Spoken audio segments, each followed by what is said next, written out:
우리 기독교의 본질, 그 다음에 어떤 신앙의 덕목, 요소, 그러죠. 세계 3요소가 있는 것처럼 여러분 다 아시죠?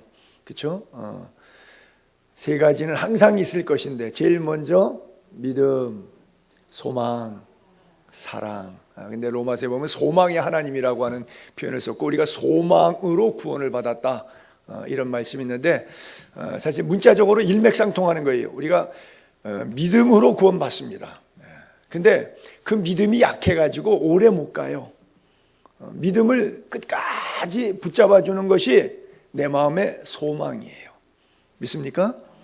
그래서 믿음, 소망, 사랑, 이 세 가지는 항상 있어야 되는데 그 중에 더 끝까지 가는 것은, 그 중에 제일은 사랑이라 그랬는데 지상에서도 남고 천상 가서도 남는 거. 우리 영혼이 육의 장막을 벗고 우리 영혼이 하나님 나라 갔을 때도 믿음, 소망은 더 이상 필요 없지만 사랑은 남습니다. 그래서 그 중에 끝까지 가는 것, 즉 제일은 사랑이다 그랬어요. 그러나 그 천국까지 가기 전까지는 우리가 믿음으로 구원받는데 그 믿음을 지탱해주는, 믿음을 견인, 끌고 가주는 것은 바로 소망이라고 하는 거예요.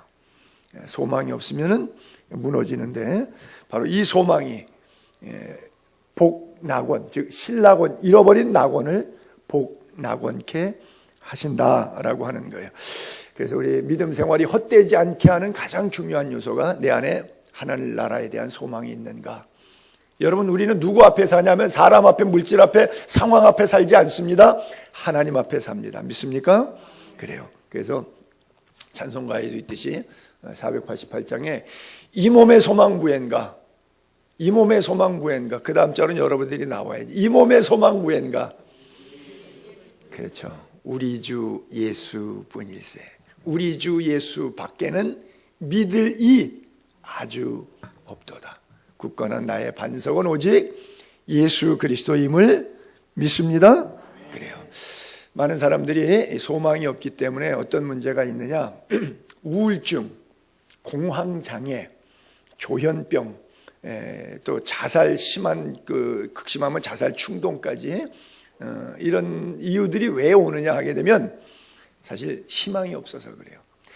여러분 그죠? 소망이 있으면 그 소망 때문에 밤잠도 설치고 기분도 좋고 밥맛도 좋고 직장 나가는 것도 행복하고 아침 일찍 일어나도 그 소망 때문에 사는 게 행복해요. 근데 소망이 없어. 꿈도 없어. 일도 없고 꿈도 없고 뭐 기쁨도 없어. 그냥 막 우울하기만 해요. 아무런 낙이 없어. 공황장애가 오고 자기 혼자 외딴 섬에 갇혀 있는 거야. 폐쇄 공포증 같이 느껴지는 거지. 홀로 남은 것 같이, 뭐 독도에 홀로 남은 사람처럼 한없이 외로운 거예요. 그 사람 마음에 소망이 없기 때문에 그래요. 우리가 그 절망적인 시련 앞에서도 살 것인가 죽을 것인가 하는 게 이게 별 문제가 아니에요. 그 차이는 뭐 물질이 있느냐 없느냐, 건강하냐 안 하느냐, 이게 차이가 아니라 내 안에 소망이 있느냐 없느냐, 그 차이입니다. 여러분 안에 예수 그리스도의 소망이 가득하게 되기를 바랍니다.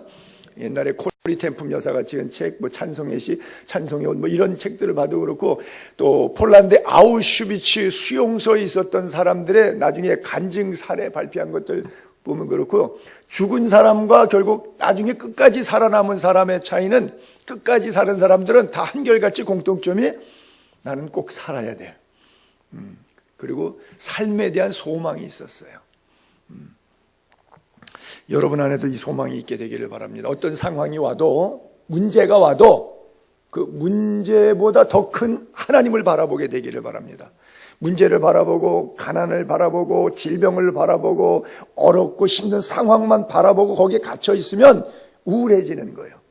근데 하늘을 바라보고 소망을 가지면, 문제보다 크신 하나님을 바라보면 능히 이기고 승리할 줄로 믿습니다.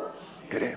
그래서 우리가 물질적인 보이는 것에 소망을 두면, 보이는 것이, 물질적인 것이 사라지면 우리의 소망이 사라지기 때문에 보이지 않는 것에 소망을 둬야 될 이유가 바로 거기에 있는 거예요. 있잖아요. 여러분들이 기도해서 받은 기도의 응답거리들이 보이는 것에 국한된 것이라면 그 기도 응답거리들이 만약에 없어질 때에 우리가 얼마나 실망해요. 소망이 사라지잖아요. 믿음도 사라지잖아요.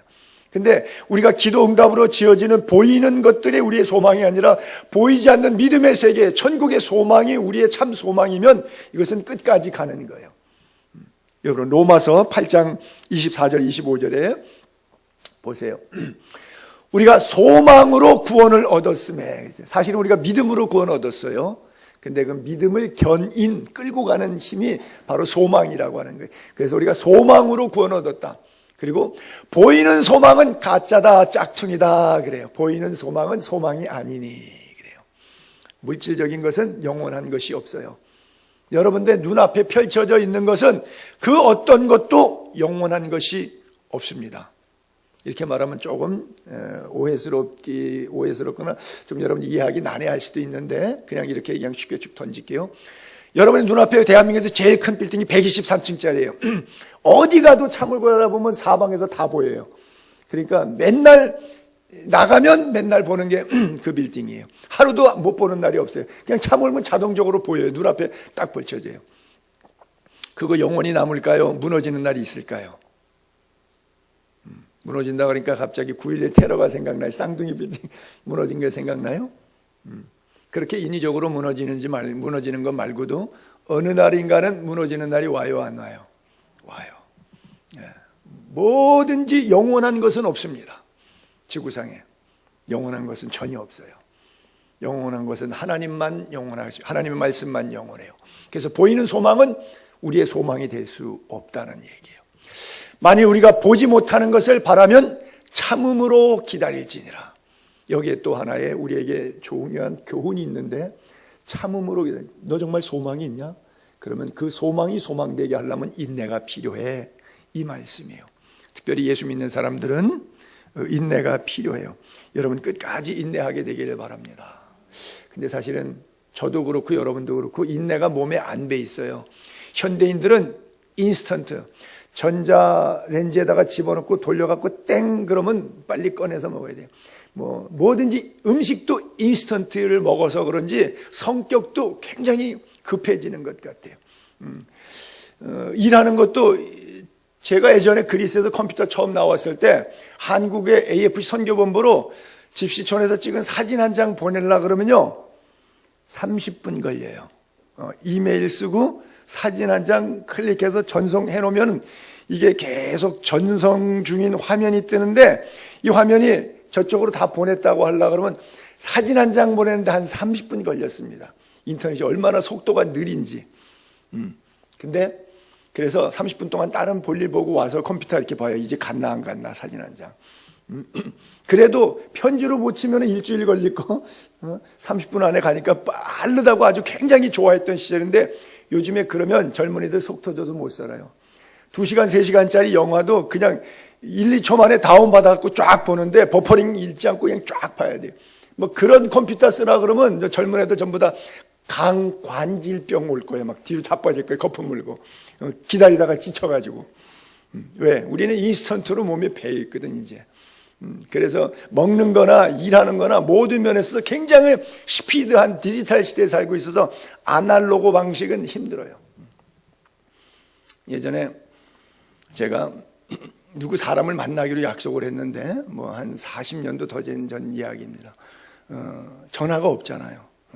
타방에서 만나기로 했는데 어쩐 이유로 해서 기억이 잘 안 나는데 하여간 이렇게 연락을 취하지 못하고 못 가게 됐어요, 거기를. 근데 그 사람은 하염없이 기다렸어.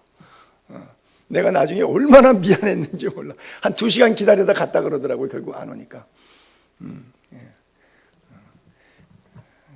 그 사람에게 내가 복을 내렸을까요? 안 내렸을까요? 너무 미안해서 밥 샀지. 여러분, 세상에 아무것도 아닌 것도 정말 오래 자기를 향해서 참아주는 사람한테는 너무 고마움이 있잖아요. 여러분들이 예수 믿는다고 천국 소망 바라보고 하나님만 바라보고 믿음 생활 이쁘게 잘할 때, 인내할 때 우리 하나님이 얼마나 기뻐하시겠어요. 참음으로 잘 기다리는 성도 될 수 있기를 바랍니다. 우리가 그 믿음의 조상 아브라함을 계속 히브리 기자가 열거하고 있는데, 아브라함을 왜 믿음의 조상이라고 그러냐는 결정적인 이유들이 있어요. 자, 여기 몇 가지 보게 되면 로마서 4장 14절에 보니까 아브라함은 어떤 상태였냐? 바랄 수 없는 중에 바랬어요. 네. 바랄 수 없는 중에 바랬어요. 이는 내 후손이 이 같으리라. 그것은 뭐 하늘의 별처럼 바다의 모래처럼 이미 말씀하셨으니까 내 후손이 이 같으리라 하신 말씀대로 많은 민족의 조상이 되게 하려 하심이라.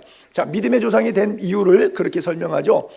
그는 백세나 돼서 자기 몸이 죽은 것 같고 사라 역시 경수가 끊어져서 태가 죽은 것을 알고도 믿음이 약해지지 않다. 이거 여러분 현실적으로 가능해요, 안 가능해요? 자, 뭐 우리 교회 더 많으니까 생리가 끊어지신 여성분들 또 뭐 자기가 100세가 된 남자라고 생각했을 때 하나님이 아들 주신다. 그러면 100세가 넘은 그 남자하고 90이 먹은 할머니가 이미 경수가 끊어진 지가 수십 년 된 할머니하고 하나님이 아들 주실 거야, 아들 주실 거야. 그걸 믿고 앉았다 그러고 그 얘기하고 옆집에다가 얘기하면 그건 미친 사람 취급당하는 거예요. 이건 바랄 수 없는 중에 바라는 거예요. 있을 수 없는 거예요. 여러분에게 이 정도 소망이 있습니까? 적어도 예수의 교회 교인들은 이 정도 믿음의 소망은 있어야지. 말도 안 되는 바랄 수 없는 저런 것도 하나님의 약속이기 때문에, 하나님의 맹세이기 때문에, 하나님은 맹세하면 어음 부도가 안 나지 않는다. 이 확실한 믿음이 있고 끝까지 될 때까지 하나님 약속 붙잡는 거, 이게 소망이에요. 자, 또 계속 이어서 보게 되면 4절 20절부터 하나님의 약속을 의심하지 않았다. 의심치 않고 믿음으로 더 견고해지고요, 하나님께 영광을 더 돌리고요, 약속하신 그것을 또한 능히 이루실 줄로 확신했어요. 여러분, 그 가운데서도 하나님께 영광을 돌린다. 우리가 기도를 10년 동안 했는데 아브라함은 25년 만에 응답받았는데 10년 동안 했는데 안 들어주면 하나님한테 우리는 삐지죠. 하나님 계신 겁니까? 안 계신 겁니까? 내가 10년 동안 어떻게 하나님 앞에 충성한 거 하나님 몰라요? 하나님한테 카운트하면서 이거 따지지 영광 돌리지 못해요. 그런데 하나님께 영광 돌리고 약속하셨기 때문에 능히 이루어 주실 것을, 말할 수 없는 가운데 이루어 주실 것을 확신했다. 그래서 그것을 믿음의 조상이라고 부르게 됐다. 하나님이 그것을, 그 믿음을 그에게 의로 여기셨다 그랬어요. 자, 또 계속 이어서 23절부터 또 연결되는 구절인데, 그에게 그러면 의로 여겼다 기록됐는데 아브라함만 위한 것이냐? 노. 아니요. 오늘 우리에게도 해당된다는 거예요. 그럼 이거는 4000년 전 인물 아브라함 스토리냐? 아니요. 성경의 아브라함을 샘플로 해서 우리에게 히브리서 기자를 통해서, 바울이 로마서를 통해서 주시는 메시지는 노. 아브라함에게 초점이 있는 게 아니라 오늘 나에게 초점이 있음을 믿게 되기를 바랍니다. 하나님의 말씀은 살았고 운동력이 있어 좌우의 날선 어떤 검보다도 예리하여 우리의 영혼과 영 관절 골수 찔러 쪼개고 들어가면 우리의 마음 생각과 뜻을 감찰하시느니, 판단하시느니 그가 다 아십니다. 의로 여기심을 받은 우리도 위함이니, 아브라함뿐 아니라 우리도 위함이니, 오늘 이 시간 말씀을 듣는 여러분을 위함인 줄로 믿습니다. 곧 예수 우리 주를 죽은 자 가운데서 살리신 이를 믿는 자니라. 할렐루야. 여러분, 우리 다 죽은 자 가운데서 살리신 하나님 믿죠? 그래요. 여러분들이 신앙생활 하다 보면 읽은 성경, 목사님한테 들은 설교 내용과 내 삶에는 왜 근데 이런 식으로 써 있는 대로 되지 않고 반대로 잘 안 풀리지라고 하는 것 때문에 삶이 해석이 잘 안 될 때가 있어요. 이거 왜 이렇게 꼬이는 거야? 그래서 해석이 안 될 때가 있어요. 그러나 하나님의 약속을 내 머리에서 이해가 안 되고 해석이 안 된다고 해서 놓지 않게 되기를 바랍니다. 그 하나님의 약속은 신실합니다. 끝까지 붙잡을 만한 가치가 있는 것입니다. 내가 이해되고 내가 해석해서 하는 게, 말씀 제가 드렸죠. 아브라함이 이해가 되고 해석이 돼서 아들 이삭을 바친 게 아니에요. 여러분 같으면 바치겠어요? 그 이해가 돼서 바쳤다고 생각되세요? 아니요. 그냥 말씀이기 때문에, 약속이기 때문에 순종한 거예요. 믿음으로 바친 거예요. 그것을 하나님은 의롭다라고 말씀하셨던 거예요. 그래서 사도 바울도 아브라함 얘기를 많이 예화로 썼어요. 그래서 자기가 고난이 오고 역경이 오고 환난이 올 때마다 그 고통과 역경, 환난을 잘 잘 참으면서 오히려 자랑스럽게 생각해요. 아브라함이 참을 수 없는, 바랄 수 없는 고통스러운 세월을 보냈지만 나중에 합력하여 선을 이뤘기 때문에 지금 자기도 똑같이 아브라함처럼 해석이 안 되고 이해가 안 되는 40년의 고통의 세월, 말씀은 믿고 살고 있는데 그래도 해석이 안 되는, 이해가 안 되는 것을 붙잡고 갈 때마다 바울은 이 고난을 주를 위해서 영광스럽게 일하는데 주님이 나에게 영광스러운 길을 열어주셔야 되는데 주님을 위하여 일하면, 수고하면, 헌신하면, 헌금하면 할수록 나는 더 힘들어지는 거예요. 그것을 바울이 이해가 안 됐지만 그 고난을 은혜로 받을 수 있었던 것은 바로 이런 아브라함의 믿음을 본받기로 결정했기 때문에 그래요. 아브라함의 신앙의 핵심은 어떤 하나님인가를 분명히 알았어요. 여러분은 어떻게 생각하십니까? 우리 하나님을. 여러분들의 신관, 세계관, 가정관, 물질관, 여러분들 그 사물에 대해서 갖고 있는 관점, 관념이 있죠. 그럼 여러분들이 교회 나오셔서 예수 믿으시는데 그 성부, 성자, 성령 하나님의 관점은, 여러분들의 관점은 뭐예요? 어떤 신앙을 고백할 수 있을까요? 하나님의 관. 여러분, 아브라함은 이 로마서 4장 17절에 보게 되니까 이런 믿음으로 살았어요. 아브라함이 믿은 바 하나님은, 아브라함의 신관은 그런 뜻이에요. 아브라함의 신관은 죽은 자를 살리시며 없는 것을 있는 것으로 부르시는 이. 그러니까 이삭 바치는 게 힘들었을까요? 안 힘들었을까요? 안 힘들었을 것 같아요. 저는 스데반의 돌에 맞아 죽었을 때 아팠을까 안 아팠을까 생각해. 나는 하나도 안 아팠을 것 같아. 제 생각입니다. 실제적으로는 아팠을런지도 모르죠. 근데 제 생각에는 스데반은 하나도 안 아팠을 것 같아. 마치 사자굴 속에 있는 다니엘을 하나님이 보호하듯이, 7배나 뜨거운 풀무불 속에 사드락과 메삭과 아벳느고를 보호하듯이, 돌에 맞는 순교의 직전에 스데반의 영성 속에서 육체의 고통을 이겨내는 힘 때문에, 실제 고통이 오지 않아서가 아니라 내면의 천국의 소망 때문에 육체적 고통은 전혀 자기를 힘들게 하지 못하도록 하나님의 영역이, 영성이 그를 보호하지 않았을까? 저는 그렇게 생각해요. 그래서 아브라함도 말도 안 되는 이런 엉뚱한 주문 앞에 하나님의 뜻이기 때문에 바쳤는데, 그가 가진 신관, 그가 가진 하나님은 어떤 하나님이냐? 죽여도, 이삭 잡아 죽여도, 번제로 불태워도 부활의 영으로 아들을 다시 나에게 주실 것으로 확신했기 때문에 아들 죽이는데 하나도 힘들지 않은 거예요. 이 믿음, 이 경지에까지 사랑하는 성도님들이 올라올 수 있게 되기를 바랍니다. 나는 여러분들이 하나님을 믿어서 어떤 복을 받았느냐를 카운트하는 것보다 나의 하나님은 어떤 하나님이라고 하는 것을 확실히 알고 고백하는 성숙한 그리스도인이 되기를 더 진심으로 바랍니다. 우리 하나님은 우리를 지으신 창조주 하나님이시고, 우리가 죄악 가운데 헤맬 때도 찾아오셔서 위로하시고 소망 가운데 온전히 우리의 생명을 구원하신 생명의 하나님인 것 믿게 되기를 바랍니다. 그 하나님을 히브리 기자는 영혼의 닷이치라고 이렇게 예수 그리스도를 표현한 겁니다. 크게 말해서 영혼의 닷, 내 영혼의 닷 역할을 하는 것은 바로 예수 그리스도다. 앵커라 그러죠. 앵커, 이렇게 배의 항해 중에 도착하면 이렇게 내리고, 배는 두 가지가 중요한 게 돼요. 돛, 가는 거죠. 닷, 서는 거죠. 그렇죠? 여러분, 노아의 방주를 볼 때마다 저는 이제 우리 신학교나 교재나 그림 같은데 이렇게 다 보면 노아 방주 보면 이렇게 배 그림, 여러분들이 머릿속에 있는 거 있잖아요. 배 그림 있잖아요. 근데 저는 이 그림을 우리 신학생한테 맨날 강의할 때 이 그림을 빨리 다 없애야 된다고 생각해요. 우리가 예수 믿는데 굉장히 방해가 된다. 노아 방주 그 그림. 전부 다 노아 방주 그러니까 배주자를 써가지고 어떻게 그랬어요? 배로 그렸잖아요. 물살을 잘 가르고 나가시는 유선현 형태로 모양을 냈어요. 근데 성경에 써 있는 그대로 하게 되면 그렇지 않아요.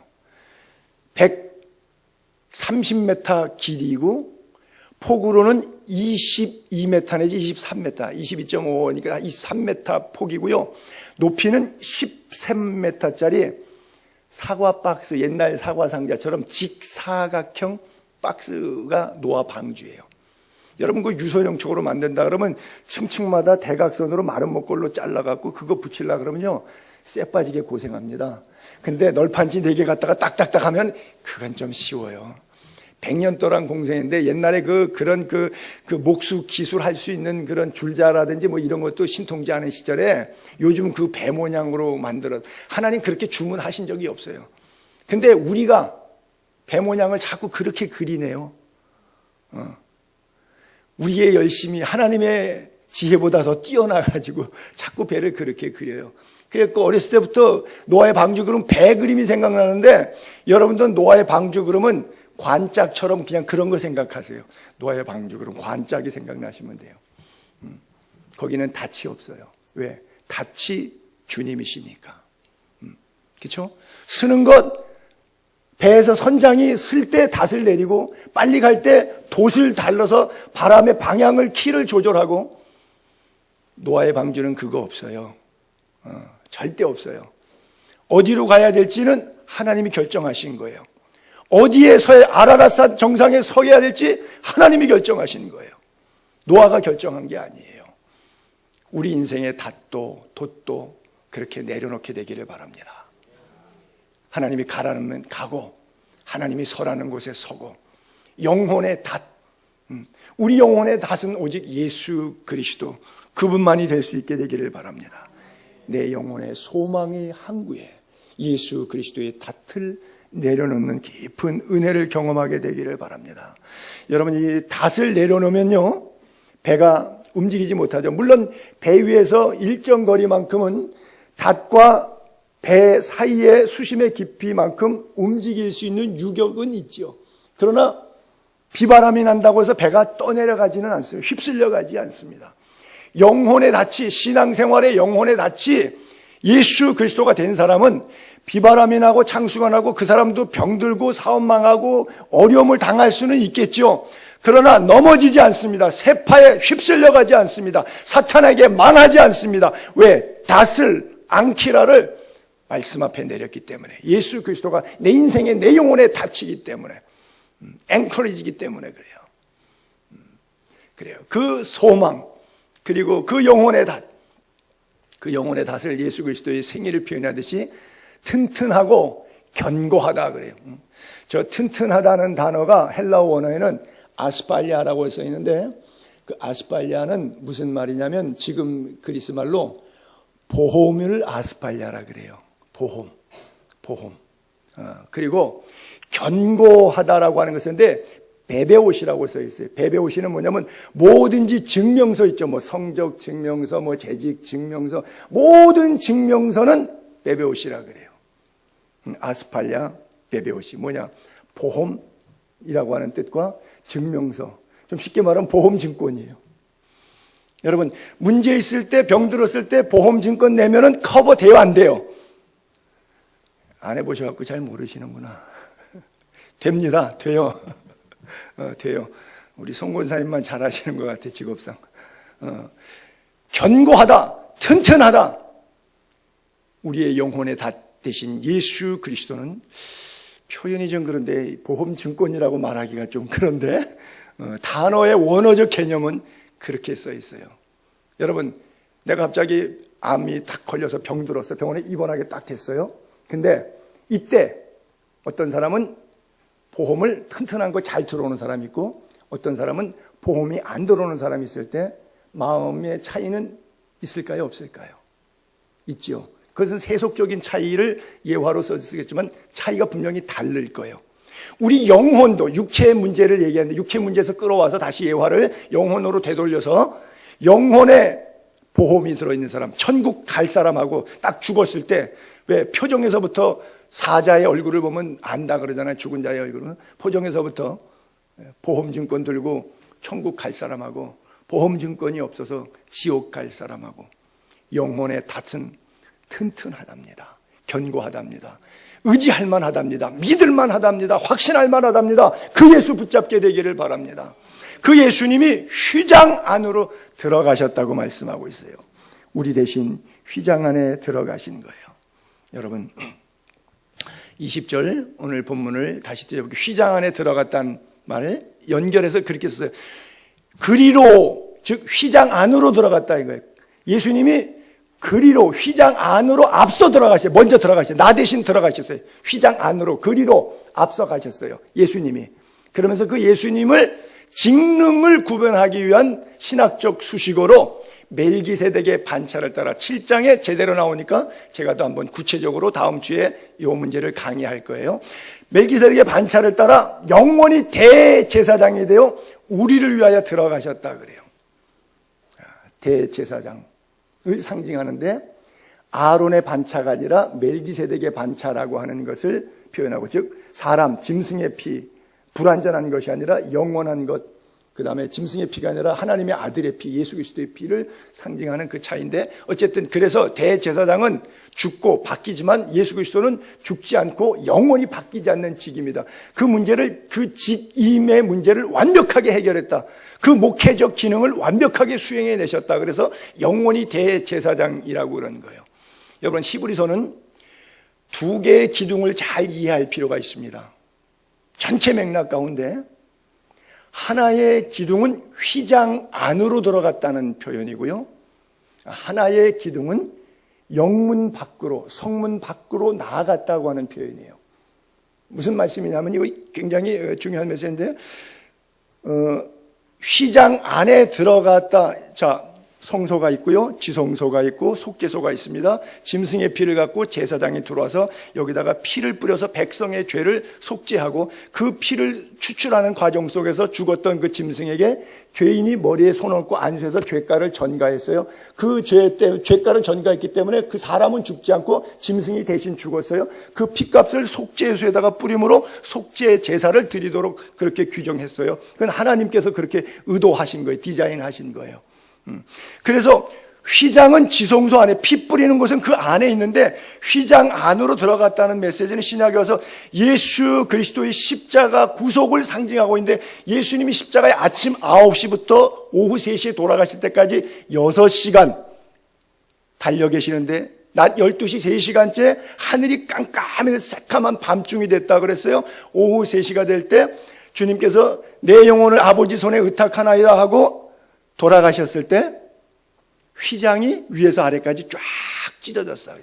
누구든지 담력을 가지고 아무나 휘장 안에 들어갔어요. 구약의 제사법에 의해서 평민은 성소 안에 못 들어옵니다. 성전 뜰에만 있어요. 제사장만 들어옵니다. 그리고 제사장 중에서 1년에 한 차례씩 대제사장만, 그들 가운데서 임기제로 뽑힌 대제사장만 지성소에 들어오는데, 대제사장이 아닌 일반 제사장이 들어오면 그도 죽어요. 그리고 대제사장이 들어와서 1년에 한 번 피 뿌리는데, 만약 피 뿌림에 대해서 대제사장이 자기가 하나님의 정결 예식을 따라 목욕하고 옷 입는 순서나 여인을 가까이 하는 문제나 있어서 정결하지 않았을 때 그 안에 들어가면 하나님이 죽여버려요. 그러면 죽은 시체를 끄대로 누가 또 들어와야 되는데 그 사람 들어오는 대로 족족 죽어요. 그래서 대제사장은 허리에다가 끈을 메고 들어갔습니다. 강아지 목줄 끌어갖고 이렇게 데리고 다니죠, 밖에 다닐 때. 그런 것처럼 끈을 가지고 들어갑니다. 그래서 지성소 안에, 휘장 안에 들어와서 여기서 피 뿌리는 예를 행할 동안에는 그가 치마 끝에다가 방울을 달아서 움직일 때마다 딸랑딸랑딸랑딸랑 소리가 나고, 허리에는 개목줄 하듯이 끈을 매놨어요. 그래서 계속해서 움직이는 동안에는 제사장이 살아있으니까 딸랑딸랑 소리가 나고 피 뿌리고 왔다 갔다 하는데, 소리가 몇 시간이 지나도 안 나면 그건 죽은 거니까 뒤에서 땡겨봐요. 뭘 땡겨보다가 안에서 뭐 저항이 있다든지 이러면 아직 살은 거지만, 그냥 땡기니까 쓱 나오면은 그냥 바닥에 엎어져서 죽은 시체가 끌려 나오는 거예요. 이 제사법자, 그만큼 죄에 대해서 엄격하게 다루셨는데, 그 문제를 단번에 휘장을 찢어서 everybody all together 다 들어와라. 누구든지 만인 제사장이 된 거예요. 너도 나도 다 제사장 된 거예요.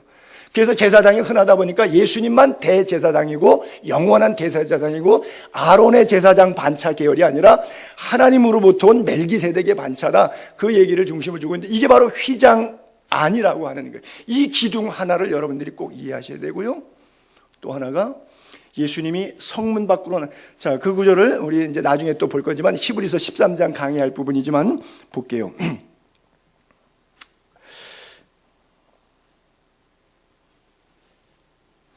히브리서 13장 1절로 그냥 넘어가세요.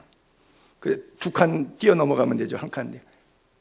히브리서 13장. 예. 자, 그 구절 읽을게요. 죄를 위한 짐승의 피는 대제사장이 가지고 성소에 들어가죠. 번제단, 성전 뜰에서 번제단에서 잡으니까요. 들어가요. 그 다음에 그 육체는 영문 밖에서 불살인을. 왜 사람이 죽으면 영문 바깥으로 끌고 나간다 그러잖아요. 그리고 루스드라에서 안진뱅이 잡아 일으켰는데도 사도 바울을 돌로 쳐서 죽은 줄 알고 성문 밖에 냈다 버렸다 그랬잖아요. 그래서 성문 밖에 주로 공동묘지들, 사람 죽은 사람들 묻는 데가 그렇게 있죠. 지금도 예루살렘 가면 예루살렘 성 바깥쪽에 바로 이제 공동묘지들이 집단적으로 있지요. 그래서 피는 대제사장이 가지고 성소에 들어가서 지성소까지 들어가서 속죄소에서 피를 뿌리는 데 써요. 그리고 그 육체는 영문 밖에서 불살르는 이 제사법처럼. 그러므로 예수도 똑같이 짐승을 그렇게 구약에 제사하시지 어린 양 희생으로 오신 예수도 자기 피로써 백성을 거룩하게 하려고 속죄하려고 성문 밖에서, 즉 예루살렘 성 밖 골고다 언덕, 즉 갈보리 언덕, 해골의 곳이라고 하는 콜코타의 언덕, 그 갈보리 언덕에서 고난을 받으셨대. 여러분 거기서 십자가 졌다는 거예요. 그런즉 우리도 그의 치욕을 짊어지고 영문 밖으로 그에게 나아가자라고 하는 거예요. 예수님이 휘장 안에 들어오셔서 속죄의 피가 되셨던 것처럼 십자가에 죽으셨고, 또 영문 밖으로 십자가를 지시러 나아가셨던 것처럼 두 가지, 들락, 날락이라고 하는 이 히브리서의 두 개의 기둥을 여러분들이 잊지 말고 꼭 기억하세요. 그것은 무슨 메시지를 가지고 있는 것이냐면, 여러분 이거 하나 앞으로 당겨보시면 도피성 이야기가 나와요.